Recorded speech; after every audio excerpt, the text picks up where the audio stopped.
Buenos días. Uno de los propósitos de la Corporación Universitaria Remington es estimular a los gestores de éxito de ideas, de empresas y de negocios, de modo que sirvan de ejemplo y de motivación a las generaciones futuras. En este espacio y durante una hora, nuestro personaje invitado atenderá las inquietudes del orden profesional y empresarial que les serán presentados por la doctora Patricia Vázquez Posada, asesora de la Rectoría, y el doctor Pedro Juan González Carvajal, rector. En este diálogo se espera que nuestro invitado narre la manera como ha sabido sacar adelante sus proyectos, las dificultades y los aciertos que lo han acompañado y el mensaje que él le entrega desde su experiencia a quienes hoy están emprendiendo el camino de la creación de riqueza. Nuestro invitado el día de hoy será el doctor Juan José Mejía. El doctor Mejía es ingeniero de sistemas de la Universidad de AFIT, fundador y gerente general de Ilimitada S.A.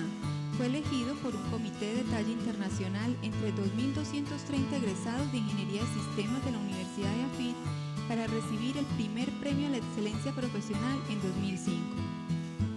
Ilimitada S.A.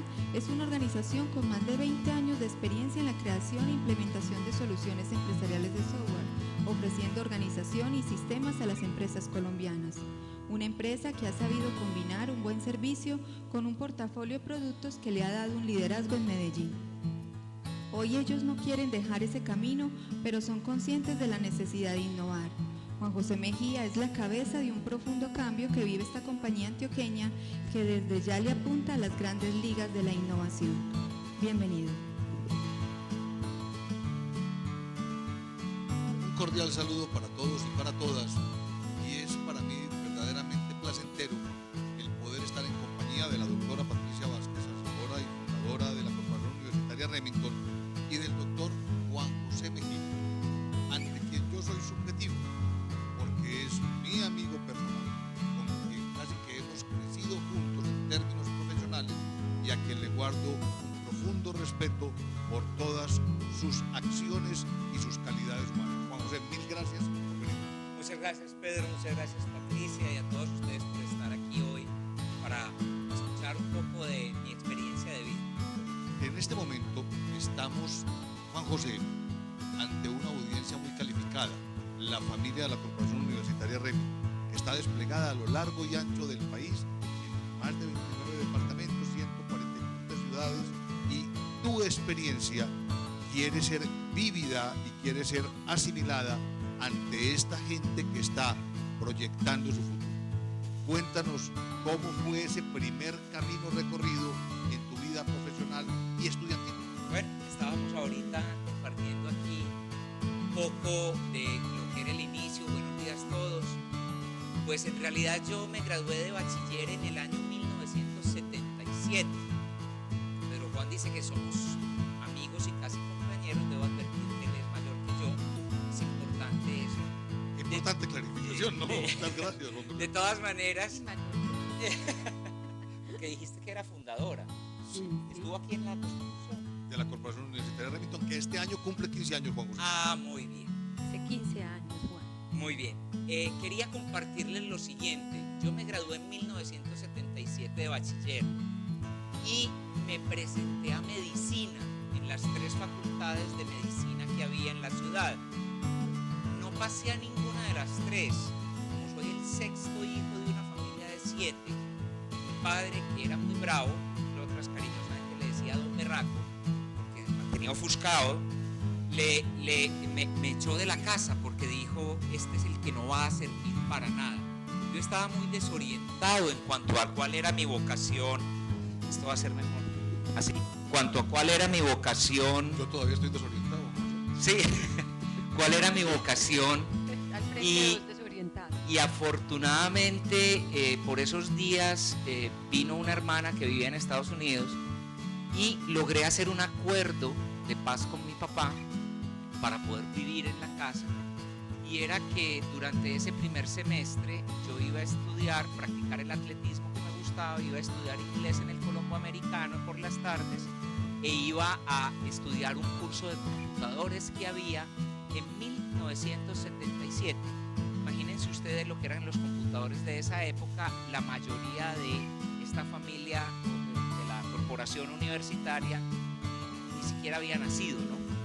para ese entonces. Este auditorio, ¿no? De este De auditorio. algunos, a excepción de algunos, porque los únicos antiguos no somos nosotros. Ya. Muy bien. Cuando yo empiezo a vivir ese primer semestre y asisto allí en el Parque Bolívar a una academia de computadores que se llamaba Programar y empiezo a entender cómo funciona un computador, mi mente se ilumina y se llena de ilusión, que eso a mí me gustaba, ¿no? Para el segundo semestre, la única facultad que tenía admisiones de sistemas era EAFIT, porque la Universidad de Antioquia, que era la otra universidad que tenía sistemas, estaba en un proceso de paros y semestres atrasados y no me podía presentar. Me presenté a EAFIT, ingresé a estudiar ingeniería de sistemas y allí comenzó pues como toda esta aventura que quisiera compartirles un poco, porque una vez estaba estudiando en EAFIT. Yo soy de familia común y corriente, no nací para empresario, no fui formado para ser empresario, no he recibido ninguna herencia familiar o algo así, pero hoy soy empresario, vengo siéndolo durante 25, 28 años y he podido comprobar que el ser empresario o el emprender ideas o el ser un profesional exitoso tienen unos componentes que no necesariamente están relacionados de manera directa con tener un papá de X apellido o con tener un patrimonio previamente formado. Uno puede lograr con su propio trabajo lograr las metas que se proponga.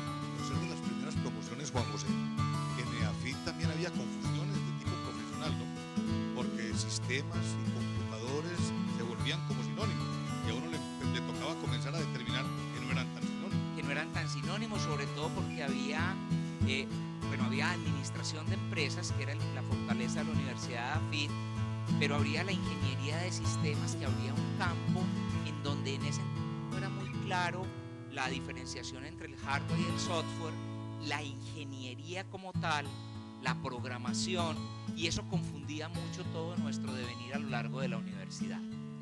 La historia entonces comienza con que en el segundo semestre mi padre me llama a la casa y me dice: mi hijo, me acabo de jubilar de las empresas públicas de Medellín, voy a darles datos correctos. Y en ese entonces, estoy hablando del año 1978, EAFIT me costaba 30.000 pesos semestre. Mi padre me dijo: yo no le puedo costear 30.000 pesos semestre. En la Universidad de Antioquia hay ingeniería de sistemas, por declaración de renta le vale 700 pesos semestre. Eso sí lo podemos pagar, cámbiese de la Universidad de AFIT a la Universidad de Antioquia. Era la propuesta de mi papá. Yo estaba muy contento en la Universidad de AFIT. Pedro Juan iba adelante en ingeniería de sistemas. De la primera promoción tenía mi maestro ahí, mi alter ego ahí para seguir sus pasos, y yo estaba muy contento en lo que estaba haciendo. Y lo que hice entonces en ese momento fue pensar de manera inteligente y proactiva, y dije: me voy a conseguir un trabajo y voy a combinar el trabajar y el estudiar. Toqué 2 o 3 puertas. Importante algo.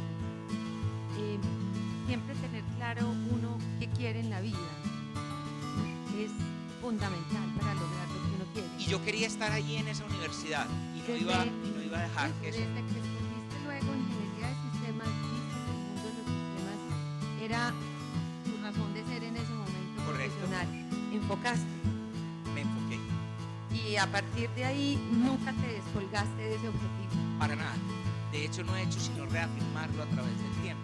Muy importante. Y entonces conseguí ingresar en Coltejer, a trabajar en el departamento de sistemas de Coltejer, que era uno de los más grandes de Colombia en ese entonces.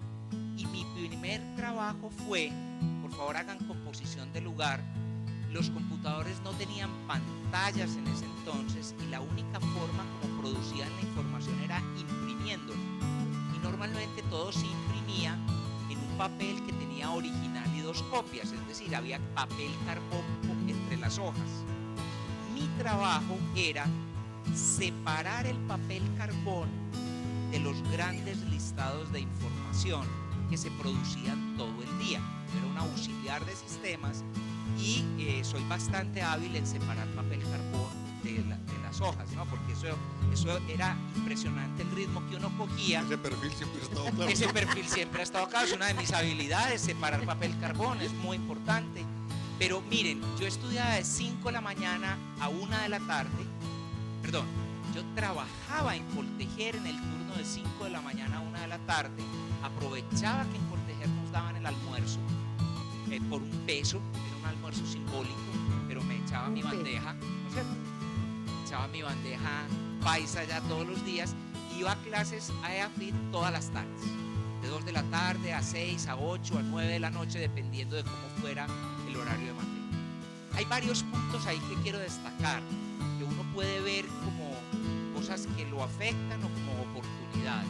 Primero, estaba trabajando en el departamento de sistemas de una de las compañías más grandes de Colombia en ese entonces, y estaba ahí al lado de los programadores, de los ingenieros de sistemas, que entre otras en esa época no había ingenieros de sistemas, sino que normalmente eran ingenieros civiles o especialistas en estadística y en matemáticas que entendían la programación de computadores.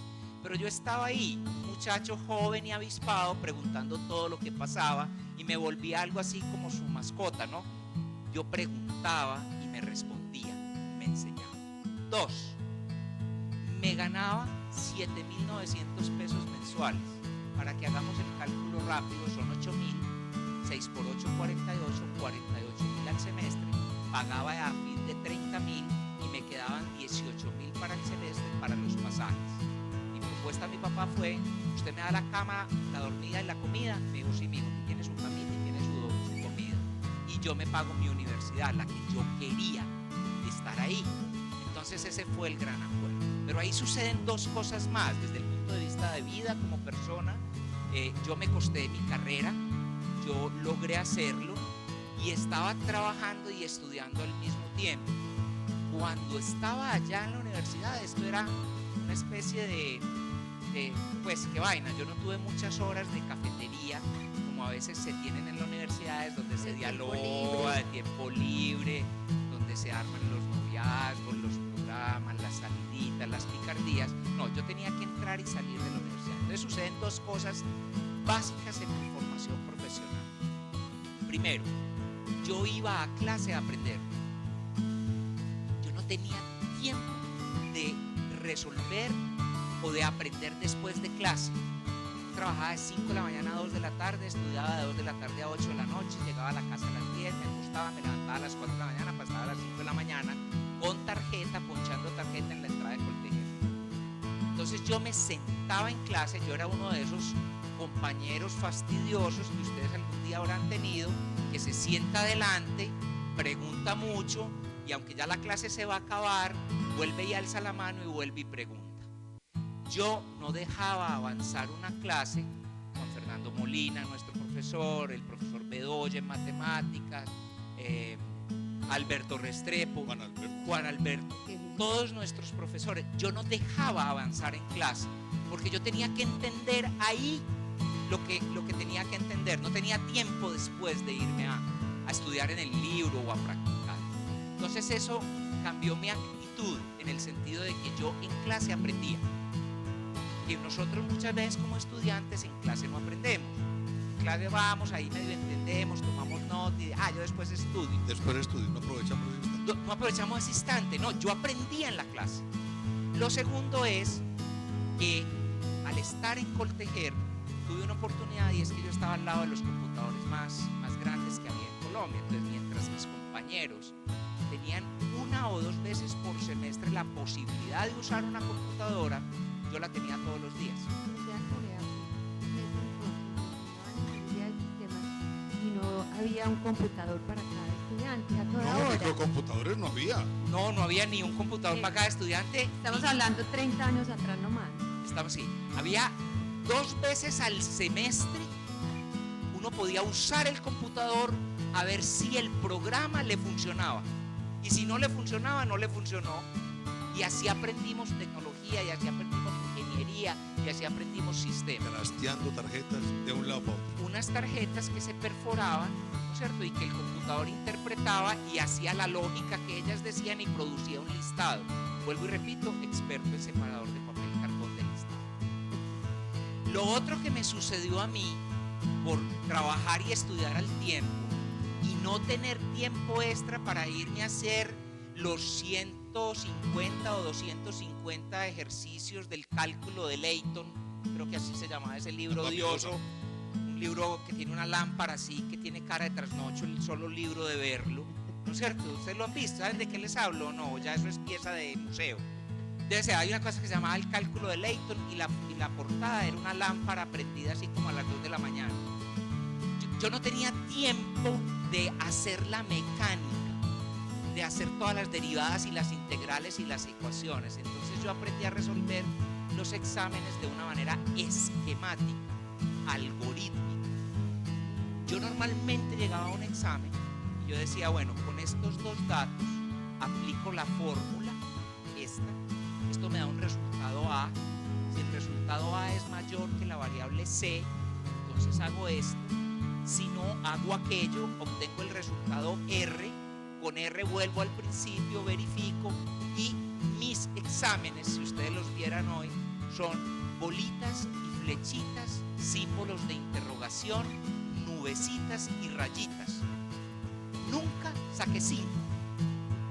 Nunca ningún profesor fue capaz de ponerme a perder, porque finalmente, y yo lo escribía en los exámenes, profesor, yo le voy a resolver el examen de una manera que usted entienda que yo sé, aunque no le encuentre el resultado exacto. ¿No es cierto? Y eso no ha parado en el resto de la vida, ¿cierto? Nada, me volví un experto en bolitas y Entonces, rayitas. ¿quién era el profesor? No, en realidad yo entendía que lo importante era aprender.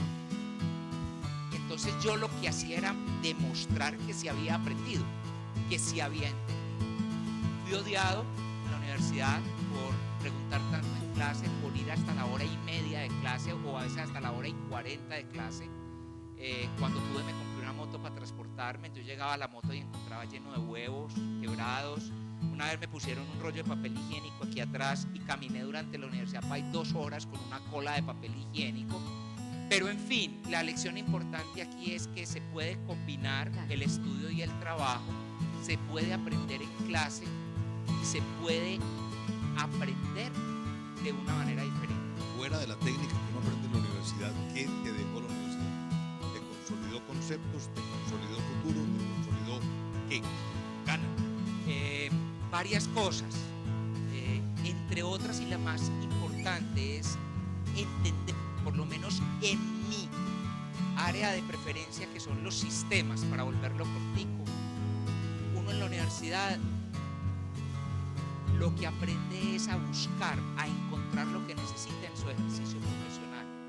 Normalmente lo que uno aprende simplemente son conceptos, pero lo que uno aplica es lo que la vida real le demanda a uno. Lo que tienes como una caja de herramientas por dentro donde vas sacando un destornillador, un alicate, según sea el caso. Y lo que me dejó la universidad es que si de pronto me doy cuenta que necesito un destornillador y no lo tengo, sé dónde lo hay. Entonces voy a buscar. Tus compañeros te potenciaron, porque es que muchas organizaciones universitarias hablamos de escuelas y esa es una denominación un poco generosa, porque escuela es aquel recinto donde se produce pensamiento y se produce pensamiento cuando hay quienes interlocutan pensamiento. Había una relación complicada por mi escasez de tiempo con los compañeros. En realidad yo fui un poco solitario a lo largo de la carrera. Donde hice muy buen migas fue con los compañeros en la empresa. Porque ahí, desde un mundo real, yo era el estudiante y combinaba mejor lo que estaba aprendiendo en la universidad con el mundo real. Entonces, para mí, estudiar y trabajar fue la cosa más grande que me ha sucedido en el tiempo. Después de Coltiger, ¿qué? Un amigo que conozco, Un llamado Pedro Juan. un tal Pedro Juan, trabajaba en un grupo empresarial, en ese entonces se llamaba Tenerco, y me invitó a ser el sistemas de esa organización empresarial. Yo tenía escasos 22 años, era una organización empresarial que iba en expansión. Era un grupo. Era un grupo empresarial que iba en expansión, y yo con 22 años iba a ser el jefe de sistemas de esto. Entonces yo en Coltejer era un ingeniero de sistemas estudiante, Experto en papel y carbón. experto en papel carbón, y Pedro Juan me iba a dar la oportunidad de ser jefe de sistemas, ¿no? Un conglomerado. De un conglomerado de empresas, y hablábamos de redes, un nodo en Cali, un nodo en Bogotá, un nodo en Medellín. Mejor dicho, yo era el chacho, ahora le dicen es pupis, ¿no? Yo era un pupi en ese momento, ¿no? Yo era un pupi porque, no, yo Pues, imagínese, ¿qué pupi? Estamos hablando en 1980. estamos hablando en el año 81. Yo voy a este grupo empresarial, particularmente a una organización que se llama Linfa, que es la que maneja los sistemas y la información de este grupo, Tenerco, y Donde también trabajaba Patria. donde también trabajaba Patricia Iba a hacer una acotación. en una de sus organizaciones que se llamaba Oficina Limitada. Pedro Juan trabajaba en Tenerco, yo trabajaba en Linfa, bueno, 3 nombres de empresas. Yo llego allí y escasos 3 meses después de empezar, de venir de Coltejer, uno de los computadores más grandes que había en Colombia, cosa que era para uno muy importante como sistema, yo sé de esos computadores. Yo llego allí a los 3 meses, Pedro Juan me dice, hay una crisis financiera en los 80s en Colombia violenta, quienes sean más viejitos se acuerdan de eso, y este grupo empresarial en una crisis muy grande. Pedro Juan me llama y me dice, Juan José, el trabajo se acabó, o sea, esto se acabó, yo te traje con mucha ilusión, pero esto se acabó. Yo cometí un error que no quisiera que ninguno de ustedes lo cometiera, y es que cuando fui a salir de Coltejer, ante la vanidad que me producía este cargo, y ante que ya llevaba en Coltejer toda mi carrera, 5 años, y ya para ese entonces me sentía un poquito que me seguían viendo como el estudiante, yo ya quería ser el profesional. Yo en Coltejer renuncié irrevocable, me di como el gusto de poner la palabra irrevocable, como me voy y no vuelvo. Y digo me arrepiento es porque uno no debe renunciar irrevocable nunca, las puertas siempre tienen que estar abiertas, ¿no es cierto? Es un pequeño detalle, pero sirve para todos. Es un buen mensaje. Es un buen mensaje, sí, claro. Objetivamente hay Porque que- miren lo que me pasó, no llevaba ni 2 meses y se me acabó el trabajo. Y yo seguía en la universidad, yo necesitaba trabajar para vivir, ya entre otras en mi casa no contaban conmigo para nada. Yo no podía volver a decir a mi papá necesito ración cada 8 días. Ya me digámoslo así, yo dormía y comía en mi casa, ese era el compromiso. Entonces yo dije, Dios mío, ¿qué voy a hacer? Pero Juan me sugiere, mira, el grupo está creando una unidad de negocios que se llama Data Club, porque en ese entonces aparecieron los primeros computadores personales, que entre otras servían para jugar, marcianitos y como tenis de Pac-Man. mesa, Pac-Man. Ujú. Eran unos juguetes, de hecho las marcas eran Atari, Radio Shack, no recuerdo otro. El único que era como ligeramente serio era el IBM IBM. PC. Y entonces iban a hacer un club de estos microcomputadores en el San Diego, en el centro comercial. Y Pedro Juan me dice, yo ofrezco una oportunidad ahí. Yo digo, no puede ser. El ingeniero de sistemas de AFIT de Coltejer, del Borrock 6800, un computador como los de la NASA, se va a ir a trabajar en un computadorcito así que es juguete. Dios mío bendito, eso me estaba quedando muy duro para mi ego aceptar eso. Pero la necesidad tiene cara de perro. Yo necesitaba ganarme y me ofrecieron en esa empresa ganarme lo mismo que me ganaba en Coltejer, bueno, ya era más que los 7.900. Yo dije, yo tengo que seguir, yo tengo que producir. Entonces, aquel ingeniero de sistemas que tenía pecho inflado se hizo el calladito y se fue a entender que eran estos computadores chiquitos, ¿no? Y encontré una cosa muy valiosa en ellos, que son las hojas de cálculo,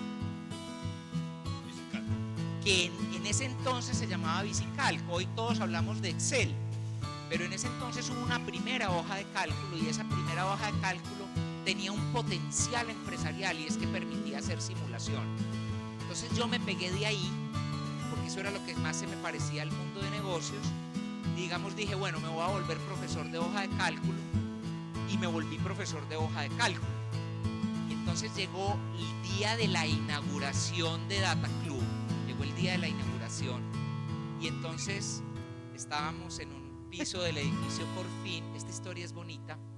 Un edificio además hermoso. Un edificio además hermoso, acabado de construir, y estaban todas las computadoras pequeñas ahí, y en una de ellas estaba el ingeniero de sistemas de aquí, ¿cierto? Porque yo estaba al lado de uno de los computadores, y el dueño de aquel conglomerado, que era don Guillermo José Jaramillo, llegó con el alcalde, el gobernador, el obispo, todo el circo completo. Y los grandes empresarios. Y los grandes empresarios, todo era con muebles de oficina limitada. O sea, era una cosa con champaña, saco, corbata, dedo parado, todo lo que quieran. Llega el momento en que todo este grupo de importantes se arrima al computador donde yo estoy. Y don Guillermo José tenía una forma de hablar. Ustedes han visto esas personas que de pronto hablan básicamente como obligando a oírles, ¿no? Entonces él me dijo, conscientemente, para atraer la atención. Para atraer la atención, Eso claro, tiene es una forma de expresión, porque si yo les estoy hablando a ustedes a este volumen, pero les tengo que parar más atención, ¿no es cierto? Entonces él llegó y me dijo, Juan José, explícanos qué es una hoja de cálculo. Claro, yo, como buen ingeniero de sistemas, en 6 minutos expliqué el potencial y la arquitectura de datos de una hoja de cálculo y cómo eran las entidades de relación que la hoja de cálculo tenía para el recálculo automático de series. Claro, todos pálidos me miraron así y no entendieron nada. Todos pegados de las hojas multicolumnares de la época, ¿cierto? Claro, todos acostumbrados a un papel. Entonces don Guillermo José, Este tamaño. claro, me dijo, no, Juan José, tu presentación es muy buena porque es técnica, pero tú en medio de todo esto me regañó en público de esta manera. Dijo, me regañó es porque me llamó la atención de esta manera. Dijo, tú debes ser vendedor. Y él explicó como gerente lo que era capaz de hacer una hoja de cálculo. Entonces, en vez de hablar de celdas y fórmulas y recálculo y estructura de datos, habló de presupuestos, proyecciones, sensibilizaciones, porcentajes, crecimientos, proyecciones. Eran dos vocabularios completamente distintos. Ahí terminó esta historia, ahí terminó esta noche. Yo al último me tomé como 5 copas de champaña de las que había y me fui para el Parque del Poblado. Me senté a llorar y a decir, ahora no solamente no soy el ingeniero de sistemas de los grandes computadores, sino que soy el ingeniero de sistemas de los pequeños computadores, cosa que me causaba un desprestigio con los colegas horrible, sino que ahora tengo que ser vendedor. El dueño me lo dijo. Yo tenía que ser vendedor en lo que iba a hacer. La vida es horrible, mejor. Yo lloré en el Parque del Poblado. Me acabé de tomar otras 3 cervezas que compré ahí. Yo lloré, yo dije, no puede ser que haya caído tan bajo gracias a Pedro Juan González. Pedro, eso es una tragedia. Aquí estamos. Aquí está. No puede ser. Me salí de Colter por la puerta de atrás. Me iba a ganar el salario más grande que me había ganado en mi vida, como 80,000 pesos mensuales.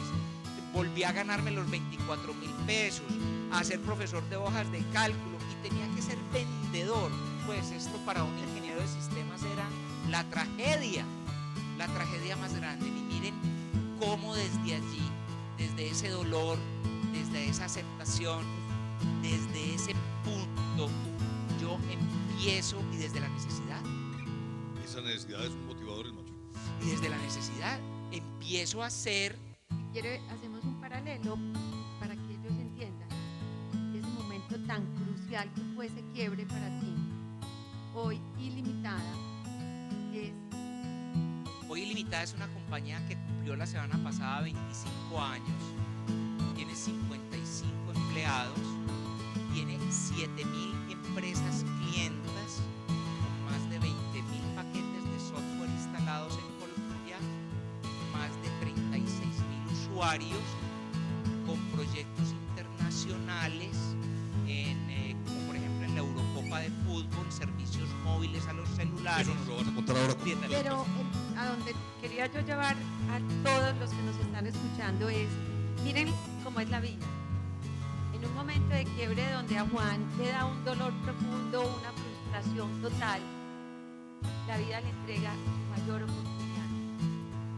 Lo Claro. que hoy ha construido profesionalmente, la hoja de cálculo, lo llevó a él a desarrollar ese proyecto que les estaba contando. Y los microcomputadores, porque entre otras, a ver, hagamos composición de lugar. En 1983, cuando todo esto sucedía, no había mouse, no existía Windows, no existía Google, no existía Facebook, no existía Twitter, no existían mails, no existía Discovery Channel, no había televisión por cable, solo teníamos 3 canales nacionales, No celular.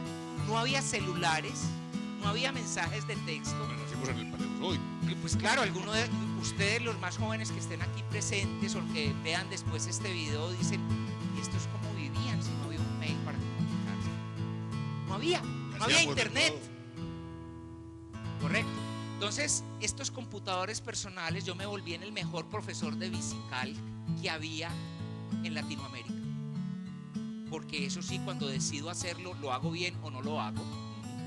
Correcto, me volví el mejor profesor y el curso de VisiCalc duraba 20 horas, es decir, una semana.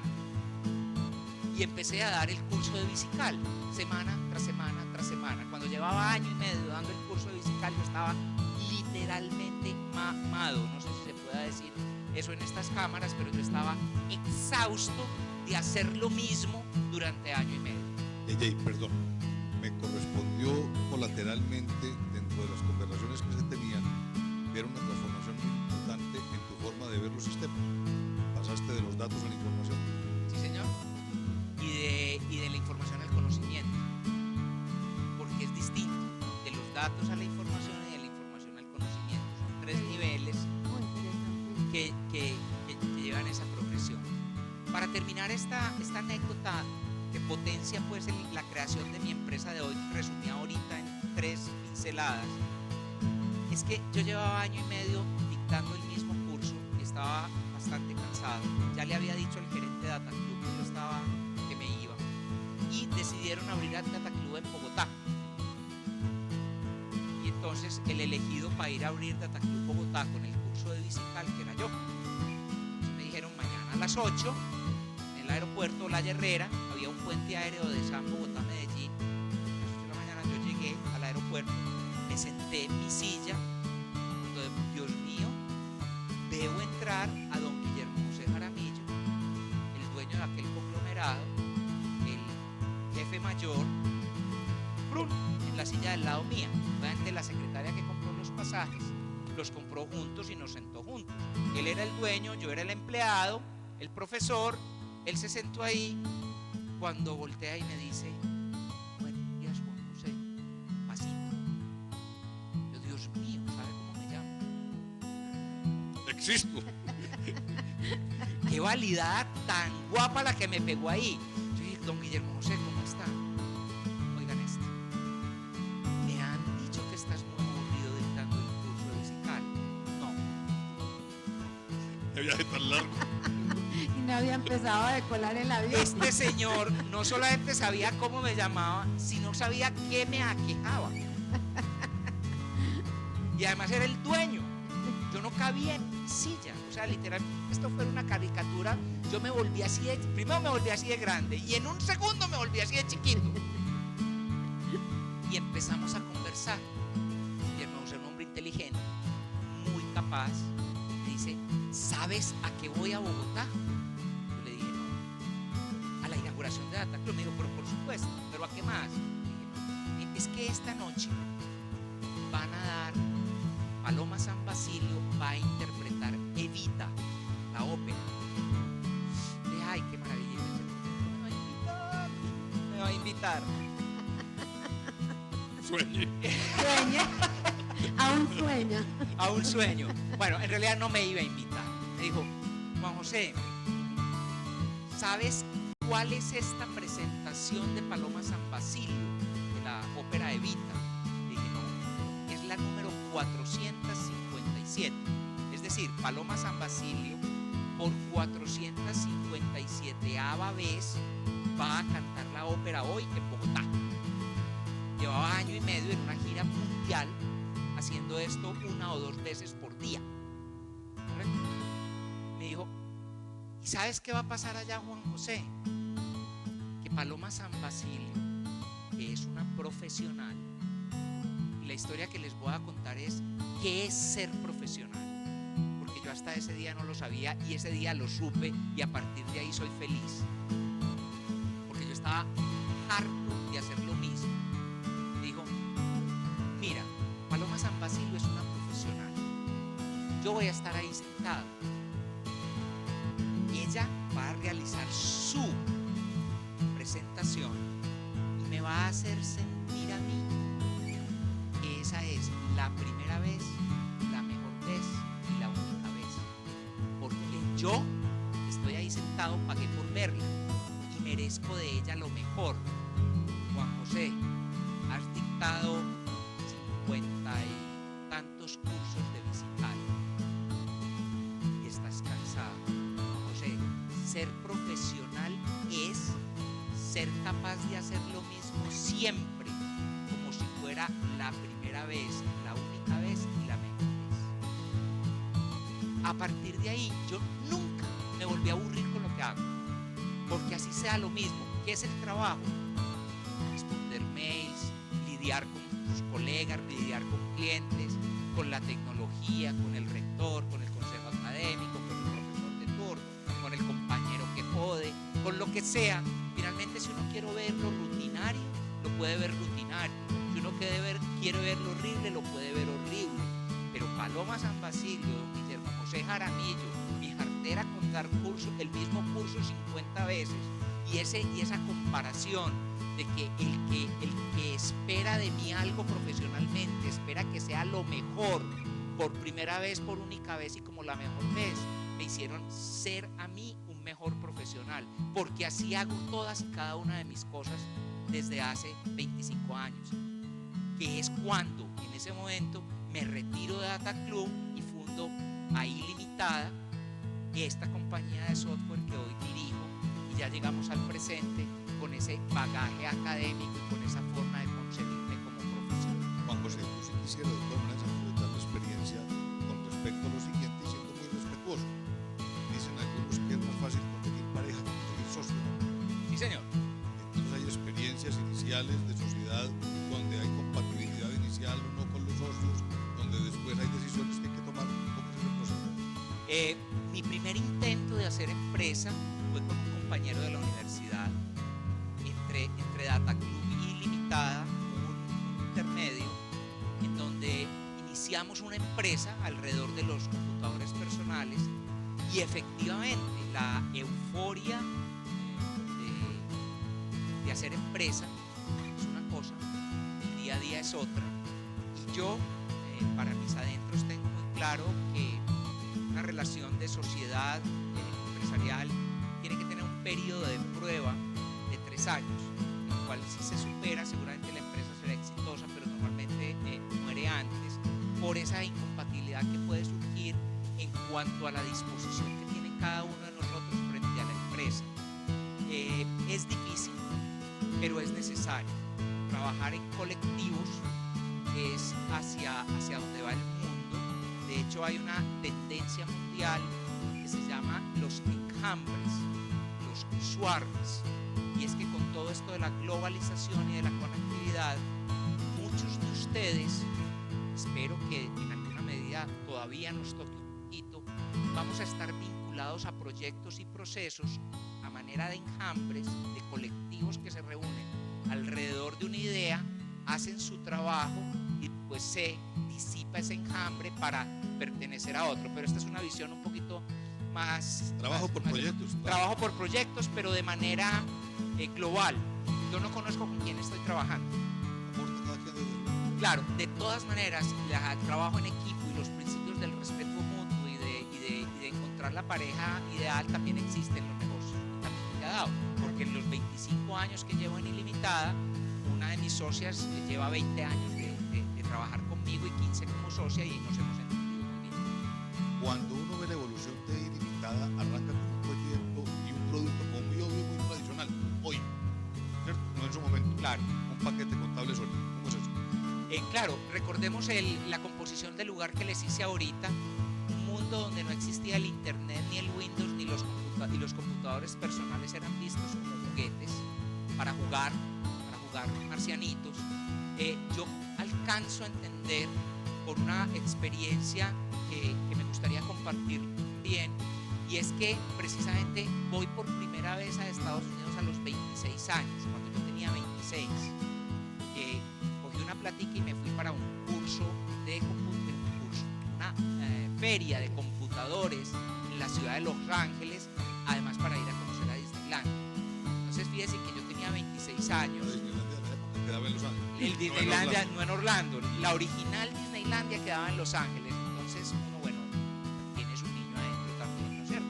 Yo quería ir a ver al Pato Donald y a Mickey, ¿no es cierto? Y Toda esa historia que ya escuchamos trascendió entre los 18 y los 26 años. toda esa historia que hablamos entre los 18 y los 26, sí. Nos llevan, era 10 años. Nos llevamos Ya habías recorrido todo ese camino. Coltejer, Data Club, Tenerco, el intento con mi socio de formar empresa, graduarme como profesional y estar en esa disyuntiva de qué hago, porque yo peleé con mi socio, digámoslo así, partimos cobijas.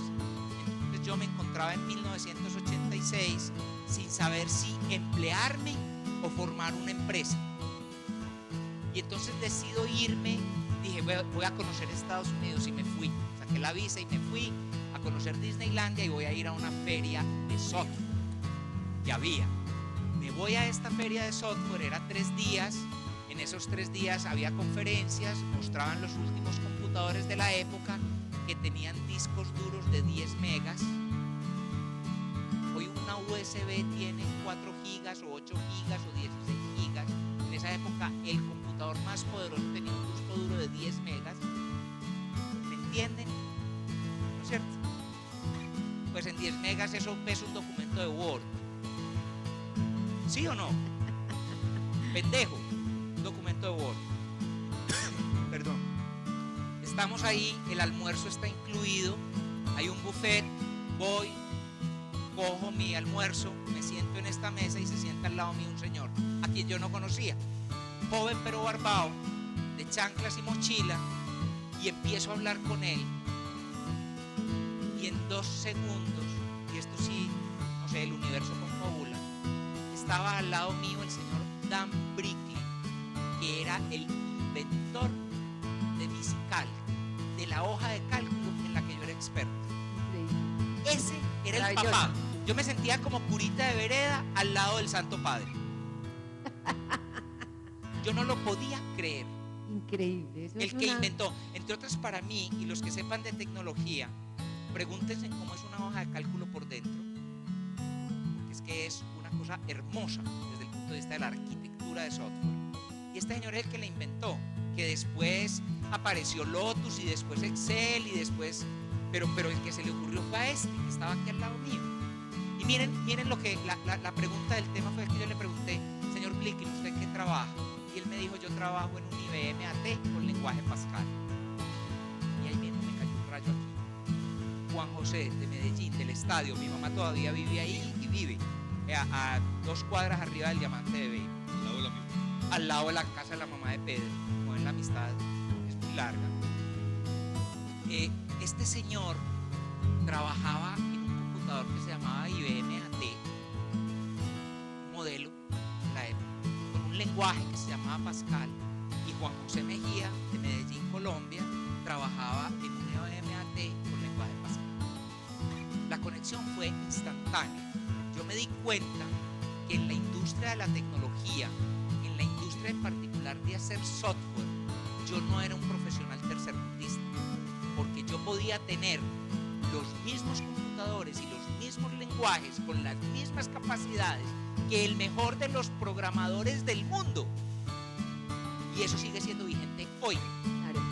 que es que el mejor programador del mundo tiene 10 terabytes de almacenamiento. Yo puedo tener 10 terabytes de almacenamiento por 3 millones de pesos en Monterrey. O menos incluso, ya un tera vale como 300.000 pesos o 500.000 pesos. Que es que tiene no sé cuántos gigas de memoria, yo puedo tener. Que es que usa servicios en la nube, yo puedo estar conectado a la nube. Entonces hoy la tecnología como habilitador de la potenciación profesional está al alcance de todos. No importa que sean carreras de tecnología o de contaduría o de agricultura o de ciencias o de matemáticas. La tecnología como habilitador me permite estar al filo de los mejores profesionales del mundo. Miren, yo no sé si ustedes han usado Google e Internet para algo más que chatear y oír canciones y ver videos. Yo lo he usado para comunicarme con gente, pero no la red social de mis amigos, que la tengo. No soy muy fanático de la red social, ni de perderle tiempo a ¿cómo estás? Bien, ¿y vos? Yo, tú. No. Vea, yo he usado, ustedes no se imaginan con la gente que he conversado a través de Internet. Los inventores de las cosas de hoy, uno les escribe un mail y en mi experiencia el 90% de ellos responden. Entonces, si yo estoy estudiando aquí un nuevo método para, qué sé yo, manipular el cuero, voy a poner un ejemplo sencillo, con unas cuchillas de diamante y un tratamiento químico para que el cuero sea impermeable. Del carajo, yo pongo eso en Google hasta que de pronto descubro que hay un grupo de investigación en Polonia que ya ha trabajado con lo mismo que estoy trabajando yo, y les escribo y me responden y me mandan información y les mando información y me hago visible inmediatamente, porque el punto de referencia ya no es local, el punto de referencia ya es global. Y yo puedo ser global en la medida que me exponga a la globalización, que me deje ver virtualmente a través de una cuenta de mail, a través de un chat, a través de escribirme en un foro, porque también hay en Facebook, también hay foros sobre temas como los que me gustan a mí, por ejemplo el software o el cine. No necesariamente es el grupo de amigos de los que se conocen del bachillerato. Las redes sociales tienen varias caras. Una puede ser el entretenimiento, la socialización y el chisme, y eso es válido, pero otra vez puede ser también una red social de profesionales como yo que están interesados en la complejidad tributaria del régimen aduanero colombiano. Seguramente habrá un grupo, y si no hay un grupo yo lo creo, y cuando menos pense tengo 200 o 500 seguidores en ese grupo sobre ese tema, y empieza a crecer eso exponencialmente, porque empieza todo el mundo a aportar.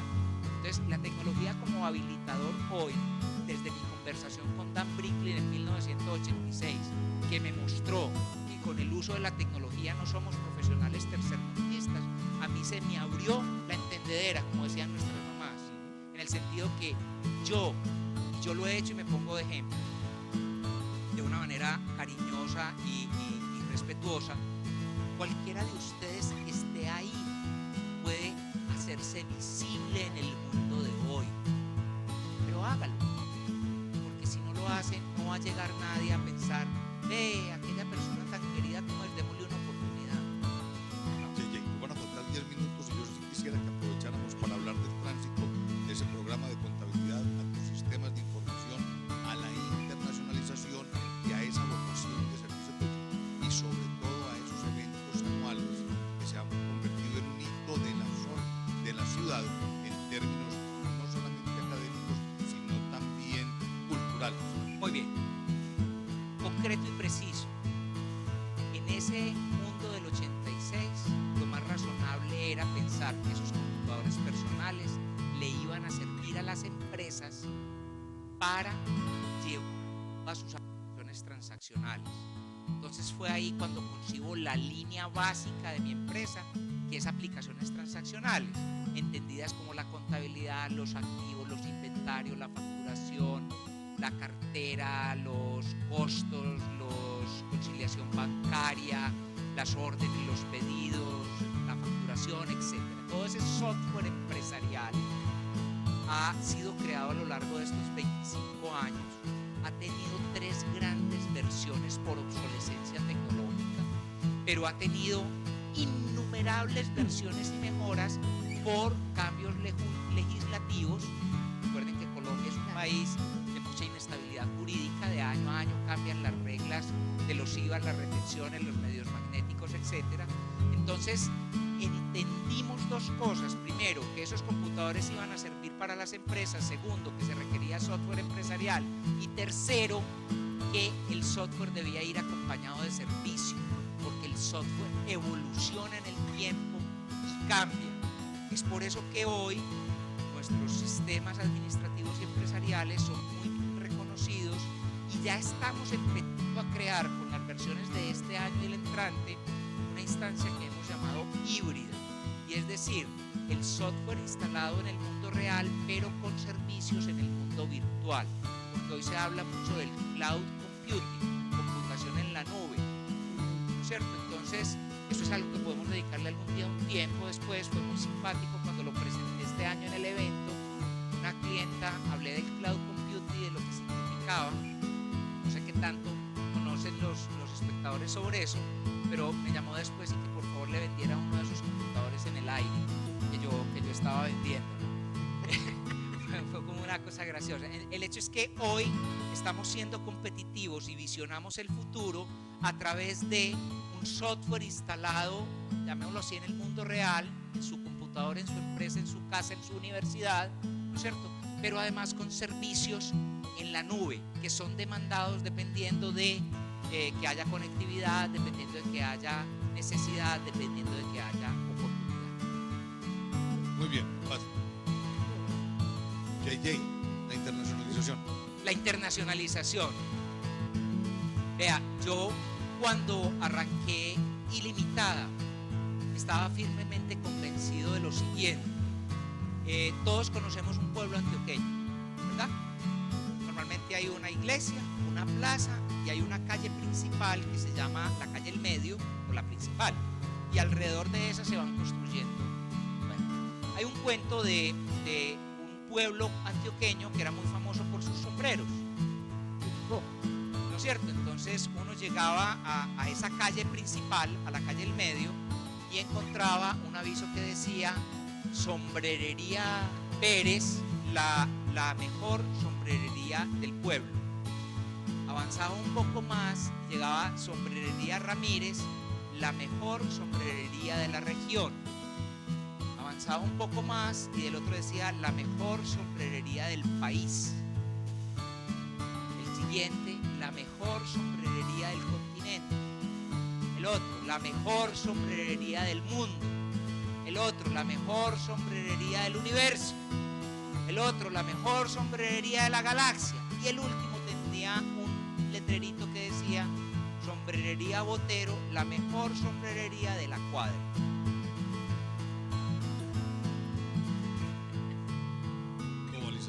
Globalización y localización. Yo siempre quise ser la mejor sombrerería, siempre, pero siempre entendí que se podía trascender.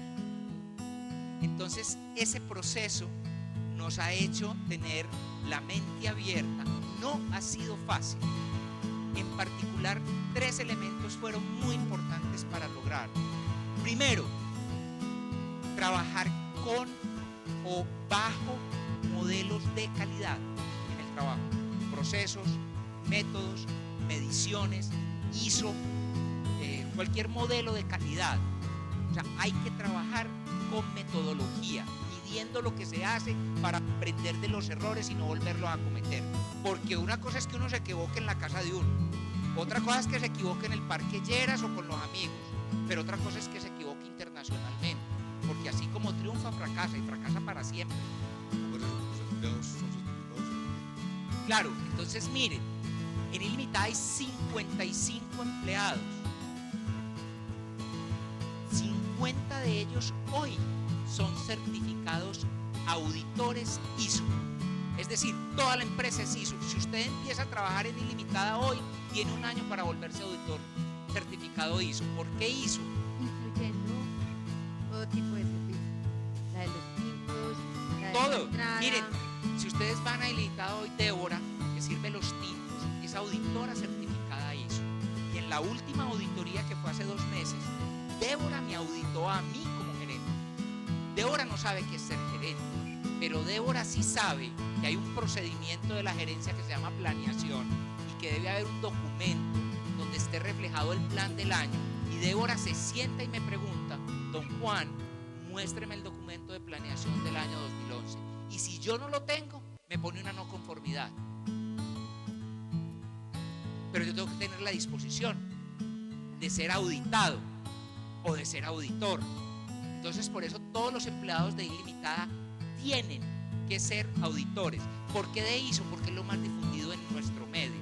Pero en realidad lo que están aprendiendo es conceptos de procesos, métodos, tiempo, medir, ser medido, costos.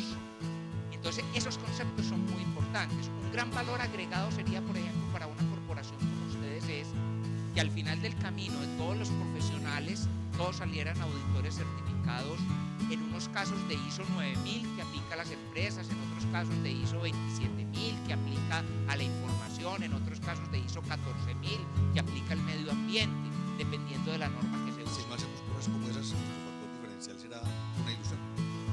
Cosas como estas serían muy puntuales y muy valiosas. O sea, sería un diferenciado absoluto. Decir que cualquier graduado de la Corporación Universitaria Remington de entrada es un auditor de calidad es un diferenciado absoluto. Y es un curso de 40 horas en donde aprendió. Entonces, decía que 2 cosas importantes para la internacionalización: trabajar con calidad. 2, ¿ustedes creen que en qué idioma se habla internacional? Inglés. Y ese ha sido y es uno de los trabajos más importantes que venimos haciendo hace 5 años. Todas las reuniones internas en Ilimitada son en inglés, todos los mails internos son en inglés, todas las comunicaciones de la gerencia son en inglés, todos los estudiantes tienen cursos pagados o cofinanciados por la empresa, pero hemos enfocado las cosas de una manera diferente. Y déjenme poner este punto y si quieren terminamos. Para los más jóvenes, la meta es aprender a hablar inglés. Para los más viejos, la meta es aprender a leer inglés. Ustedes ponen a una persona de 38 años, que no es vieja, y le dicen: te vamos a meter en un curso que promete que en 6 meses hablas inglés. Yo pienso que ahí, a nivel de ciudad, nos estamos equivocando. Hay una masa de profesionales que ya tiene más de 20 años o de 25, y loro viejo no aprende a hablar, que le va a costar mucho esfuerzo aprender a hablar un idioma, pero sí podía aprender a leer y a escribir muy rápidamente. Entonces debiéramos enfocar nuestros cursos de inglés que tengan en la corporación. Ya me estoy casi volviendo parte de la corporación, me puse la camiseta. Es qué bueno tener unos cursos en donde al principio se aprenda a leer y a escribir inglés. Y estamos enfocados en eso nomás, porque ustedes creen que cuál es el medio en que se comunica uno internacionalmente para hacer trabajos a nivel mundial. El mail. De 100 mails habrá una conversación telefónica. Entonces, de 100 relaciones con los clientes en el exterior, hay una en la que yo participo hablando en inglés, pero las otras 99 son todos mis empleados ya a través de mail. Un mail en inglés con respuesta en inglés. Ojalá la ciudad entendiera esto y hiciera masivamente cursos de leer y escribir en inglés. Ojalá la corporación lo entendiera, porque hablar es el ideal, pero llegamos más rápido a leerlo y escribir. Así es, Juan José, el tiempo se nos acabó lamentablemente. Esa posibilidad de tenerte aquí ha sido maravillosa. No solamente hay conocimiento, sino que se exulta la pasión, y eso también es una reflexión que yo quisiera compartir con todos ustedes. A lo que no se le pone pasión, definitivamente no funciona.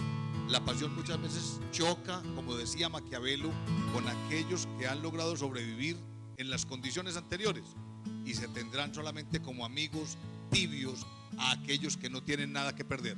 Patricia, mil gracias. Juan José, mil gracias. Me quiero robar un minuto. Medio minuto. Medio minuto, porque me parece que es un momento muy especial el que estamos viviendo. Juan, mil gracias. Ha sido un mensaje que yo sé que ha trascendido en todos nosotros hoy. Solo a nivel personal quiero comentarles algo porque pienso que es un momento que me está dando la vida. todo respeto quiero compartirles lo siguiente, retomando las palabras que acaba de decir el doctor Pedro. La pasión y las ganas en la vida son las que hacen que uno supere y logre llegar donde siempre quiere llegar. Les voy a poner este ejemplo, nosotros tres, sin nombre propio, 1975, 1977 y 1976. Por cosas de la vida estamos aquí, pero empezamos a hacer nuestra vida laboral en el mismo lugar. Y hay un común denominador en nosotros, cada uno en su proyecto. No nos han faltado las ganas ni la pasión, al contrario, nos ha rebosado la pasión y las ganas. O sea que es un mensaje bien importante. Uno en la vida tiene que tener pasión y tiene que tener ganas.